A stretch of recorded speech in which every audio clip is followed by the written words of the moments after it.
Hi guys, this is Pestily and welcome to another Escape from Tarkov video. Today we are covering scav runs. Scaving, everything to do with scavs, from how you get up your scav rep, the benefits from it, and little tips and tricks from all over the game, which will help you in making more money and also getting better opportunities from your scav runs. So without further ado, let's crack straight into it. So let's start off with why you should increase your scav rep and not just tank it into the hells of Mordor, so then you don't even get to use your scav. And it is very important that you do increase your scav rep. I'm going to give you some good tips on why you should increase it, and then you can be a little bit naughty as well. So first up, how do you know what your scav rep is? So it is by going to the traders menu and looking at your fence rep. So whatever the number is for reputation underneath fence, that is your current scav reputation. We're starting off with cheaper car extract. So generally the baseline for a car extract in Escape from Tarkov is 5,000 rubles.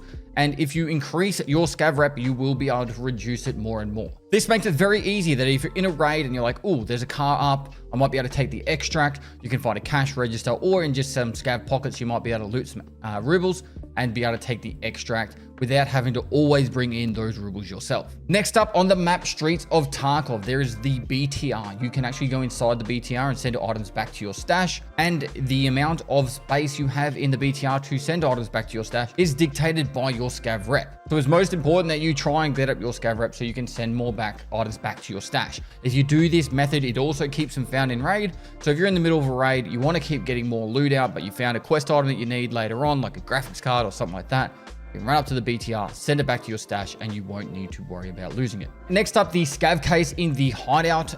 You're able to send off those scavs to do your little gamba and find items in raid to bring back to you. It's the gamble mechanic within Escape from Tarkov in the hideout. It is quite endgame, but the higher scav rep you have, the faster they'll come back and the more you'll be able to do. Now, next up, one of the more important ones being the scav cooldown time. It will also be reduced by the higher level scav rep you have. If you have Intel Center level 1 as well, you'll have a 15% reduction in that time. And then if you go to level 3 Intel Center, you'll have a 35% reduction. This is also increased by your hideout management skill. The hideout management skill is leveled up by upgrading places within your hideout and also using the fuel in the generator, the water treatment plant, water section, and also the air filter. So if you want to keep those things running, you'll level up your hideout management skill, and then you'll increase the reduction. Mine is already over 45%. Now, probably the most important reason why you want to level up this scav rep is because of the gear that you get. So whilst you're also got a reduced cooldown every time you go into a raid, you'll be able to get more items. Now, it was data mined in the past to show you exactly how many extra items you'll get, but let's just say at a baseline, you'll probably get a crappy gun with a shitty rig and not very much else for med-wise. By the time you have 6.0 rep or higher, you'll be able to go in with armor, get contacts, potentially a helmet as well, a backpack, and anywhere between 5 and 10 items inside your actual, backpack and rig itself. It is a gold mine. I'm going to show you how to take advantage of that later on in this video. Now, the next one, it's not a huge one, but it does help out, I guess. The items that you sell to fence will be increased in value. So if you do a scav run and you can't be bothered taking the items back in your stash to sell to other traders, you can do the sell all button and you'll get slightly more value for those items. And on top of that, you'll have access to fence level 2, which honestly, I've never really found a lot of cool stuff there, but hey, maybe one day you will find something cool there. Another handy one is if you do a lot of scav runs on a bigger map, say Streets of Tarkov or Customs, you'll be able to then get more extracts when you're scaving in that map. It's when you first start out, you might have 1, 2, or 3 different extracts, but by the time you have 6.0 rep or higher, you'll have the majority of the scav extracts available to you. Now, one of the most fun and coolest actual things that have been added to the game is the ability to call scavs in for reinforcement. So if you get a high enough scav rep, you'll be able to call in scavs to help you. I've been able to hide in with all the bosses of the map, and then also have, when PMCs are coming in, I've been able to call in for help. And it also had times, say on factory, when I'm just running through the map, a player starts shooting at me, I'll call for scav help, and 2 or 3 scavs will come and help. And surprisingly or not, it actually does help out quite a lot. Now, last but not least, you will have the ability to have scav bosses not fight you. So if you go into a map like factory, you'll be able to walk directly up to Gilla and not have him shoot you in the face on site, and that happens at a guaranteed at 6.0. But as soon as you get to around 4 or 5, there's a chance that they won't shoot at you. So this is actually really handy when you go to maps like Reserve and stuff like that, and you'll go to the places where the scav boss, you'll hear the scav boss fighting, and then you'll be able to run over there and clean up the PMC loot that's been killed by Glucker, and you'll be able to take all that loot out without having the risk of Glucker killing you or his boys. Now, on the other side of things, if you do go down the negative scav karma or scav pathway, then you're really going to run into a lot of issues. Your scav timer will be longer. If you get bad enough, the actual the scavs will actually disengage you straight away as soon as you spawn in, and you won't spawn in with as good items. So it's always worth having high scav rep. All right. Now, next up, how to increase your scav rep. So it's quite simple. If you go to car extracts, you will get a giant boost in your scav rep. It was a lot higher than this, but it has been reduced. So now on the very first use, it is 0.2 scav rep.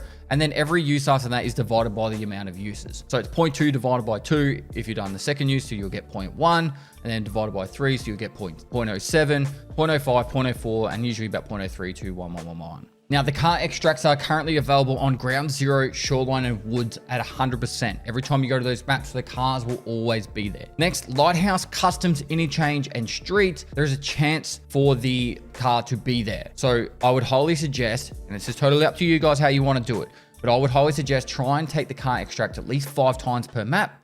If you can do 5 times per map, you'll come out with about 3.2 scav rep just by the car extracts alone. Now, at the start of the wipe, there was a lot more rep involved, but maybe they'll change in the future. So just understand that these variables or values might change, but that is by far the most simple and easiest way to get your scav rep up in the jump straight away. Once you hit about 4.0 scav rep, that's where the gear really works well. Like, you'll get a lot of really good gear by having good scav rep. Now, next up, what we have is the co-op extract. So that is when you extract from a raid as a PMC with a friendly scav, or as a scav with a friendly PMC. You need to go to a specific spot on the map. It's available on Interchange, Reserve, Woods, Shoreline, Lighthouse, Street, and Ground Zero. Now, the first time you do this, you'll get 0.25 rep. So you get just under 2 rep, or 1.75 rep, just by doing it once per map. On top of that, there is an actual achievement in the game to do it on Interchange. So it's worth trying to get it done on Interchange just for that. And some of these maps have scav spawn in very early. So it's actually quite easy to actually get a friendly scav. The problem is most people start to lose trust as the wipe goes on. So you won't be able to get the friendly scav extracts throughout the entire wipe. Now, the actual other cool thing is when you do one of these friendly extracts, there is a bonus like message from Fence, and he sends you a group of items. So it's usually like between what, 2 and 3 items. And sometimes you can get really good stuff. I remember when it very first came out, someone got a raid keycard and it was like crazy. Everyone was super excited and everyone was trying to do co-op extracts. There was actually an event as well that BSG put together that made it you got bonuses for doing friendly extracts. So it's something you should definitely pay attention to. And if you get an opportunity to do a friendly extract, you should. Now, if you're unsure of where some of these extracts are, either via the car extract or the co-op extract, I highly recommend checking out my new player guides and my new player playlist, which this video is also on that playlist. And we have all the extracts covered in those videos, and you should focus on one map and slowly learn that one and then move on to it until you have a complete knowledge of Escape from Tarkov. Those videos are made for you guys to be able to expand your knowledge, get better at the game, and not be as frustrated, and hopefully get some dubs under the belt. Now, the next way to get your scav rep up is 0.01 rep by surviving as a scav. So if you literally spawn into a raid, run straight to the extract, run through or not, and you can do run throughs as a scav, you will go up 0.01 rep. So if you do 100 survives, that's 1.0 rep just by surviving. There's also the ability to get rep after you complete Intel Center level 1. You'll start getting scav tasks, and that will come through Fence. Some of them are really straightforward and simple by just surviving maps. Other ones, you have to kill scavs and do other weird shit. I'd highly recommend if you have a scav killing task, I believe you can kill at this point in time, you can kill the rogues on Lighthouse without any detriment to your rep. So if the task allows you to kill scavs on any map, and you could technically go to Lighthouse and kill rogues there without losing rep, but you will lose rep if you kill scavs as normal on any other map. Next is for killing a PMC that has already killed a scav during that raid, and if they've killed more than one scav, you will get 0.03 rep instead of 0.02. So if you kill a PMC that's killed one scav, 0.02, multiple scavs, 0.03. However, if they haven't killed any, you won't get any rep, and that's why sometimes people think it's broken. It's because they never killed a scav in that raid. Now, you do get rep for helping out scav bosses and scav guards generally speaking, they need to engage on a player and then you need to kill the player. So it's not an easy one to farm, but it's just good to know that it's there. Also killing trader scavs. So what this means is if a player scavs kills another scav, either player or player scav, you are allowed to kill that scav. However, be very careful because if you are mistaken and you kill the wrong scav, you will lose rep. So sometimes, like myself, I like to try and bait scavs into shooting me first. So that if a scav shoots me, then I can defend myself and kill that scav. Now, probably the more important thing is how do you lose rep? Now, killing AI scavs will give you 0.03 to 0.05. Killing player scavs will lose 0.1. Killing a boss guard is 0.05 and killing a boss is 0.2. It is not worth doing this. Trust me. I'll explain some of the tips and tricks on how to take advantage of the system in a little bit. Now, some things to note. Run-throughs. You can still get a run-through as a scav. The way it works is a run-through is dictated by how long the server has been open. So for example, if you spawn into a factory run as a scav and the map time is above 13 minutes, that means the raid has only been open for less than 7 minutes. And if you run straight out to the extract, it will be a run through. So any items you have on you will not be found in raid. So I highly recommend that you just wait till the 13-minute mark and then extract and you'll be perfectly fine. Alternatively, you can loot stuff, and if you get it above 200 loot experience or killing experience, you won't have a run through. So factory is probably the map you're gonna have the most issues with this, but some other maps like streets and lighthouse and reserve, you can spawn in quite early as a scav. So just be wary of that. If you do spawn in super early, you can still get a run through. So if you have some very valuable item, you spawn in, oh my God, I have a red key card on me, and you just run straight out to the extract, you make sure it's been at least 7 minutes. One other thing is if you are trying to unlock Lightkeeper, if you're going to be playing the game a lot and you want to play all the way through and get all the end game tasks through Lightkeeper complete, you do need to have a 2.0 Scav Rep to be able to complete Network Provider Part 1. So you can't be complete like as a-hole as a Scav and tank your rating if you want to go to Lightkeeper. Now there is a weird thing that after you hit 6.0 rep, if you go anywhere between 6 and 8 rep and you do any negative action at all, it will take away all your rep down to 5.9. If you're above 8 rep, it will take off 2 rep. So if you're at 10 rep and do a negative action, it'll take you down to 8, or if you're at 9, it'll take you down to 7. But anywhere between 6 and 8, it'll just take you down to 5.9. So pretty much speaking, 6.0 is where the kind of the cap is, unless you do something like you do everything exceptional from that point, and therefore you'll be able to make a little bit more benefits from, say, the scav timer on the scav case run, and cars will be cheaper. But outside of that, there's not much bonus for going over 6.0. All right, now down to some of the tips and tricks of scavving. I'm not going to show you full loot runs on how to do scav runs. There are plenty of videos out there if you want to like scav into a raid and grab all that loot. I'm going to show you loot guides on where all the best loot is on each map, and you can use your scav run to find that, and that will be in our loot playlist of all the maps. However, if you are just trying to capitalize on making as much money as possible as a scav, here is some awesome tips. Tip number 1, the amount of time you spend on a scav is time you're not playing on your PMC. Some people are totally terrified of playing on their PMCs and they can use their scav run to go and learn maps. That's all well and good. But if you are trying to progress your PMC all the way through the game, get the kappa and all that kind of stuff, you do not want to be spending hours of your day scav running. So one of my biggest suggestions is if you want to get through scav runs fast, you want to go to maps that you can get to an extract quickly. My favorites to do is factory.